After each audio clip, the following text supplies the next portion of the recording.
l'administration territoriale et de la décentralisation, porte-parole du gouvernement, le colonel Abdoulaye Meiga, est un symbole pour donner des messages forts à ses agents. Ce choix s'explique par le retour effectif de l'autorité de l'État suite au contrôle de l'emprise de Kidal, jadis aux mains des groupes armés terroristes, empêchant tout développement harmonieux de cette région. Ce retour depuis le 14 novembre 2023, date historique de la reprise de cette ville stratégique par nos vaillantes forces armées de sécurité, a consacré l'aboutissement du vœu ardent du peuple malien de recouvrer sa pleine souveraineté sur l'ensemble du territoire national, comme décidé par son Excellence le Président de la Transition, chef de l'État, son Excellence le colonel Assimi Goïta. La présence et la solidarité de l'État aux côtés de toutes les populations du Mali,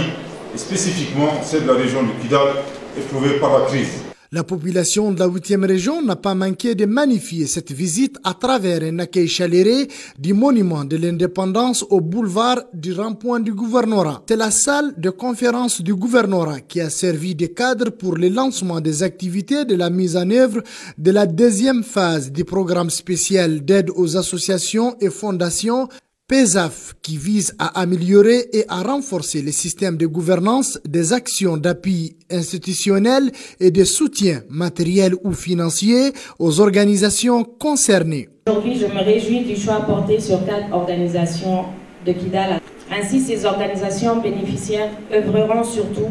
dans l'humanitaire et la solidarité. Aux bénéficiaires de Kidal s'ajoutent ceux de 9 autres régions, avec un total de 35 organisations bénéficiaires dans cette phase 2. Conformément aux stratégies et aux politiques de développement du Mali, cette initiative du gouvernement de transition à l'égard des organisations opérant au Mali et qui furent victimes des effets des mesures de rétorsion est perçue comme une lueur d'espoir. La présente cérémonie qui nous réunit en ce jour dans la prestigieuse ville de Kidal et à laquelle vous avez fortement marqué votre présence, pleine de signification, de valeur et de grande symbolique. En effet, elle consacre l'aboutissement d'une volonté politique fortement exprimée par notre gouvernement sous la haute conduite du président de la transition, chef de l'État, son Excellence le colonel Assimi Goïta, d'assurer souverainement le développement économique, social et culturel équitable de la nation malienne sur l'ensemble de son territoire, dans la sécurité, la paix, la quiétude et la cohésion sociale.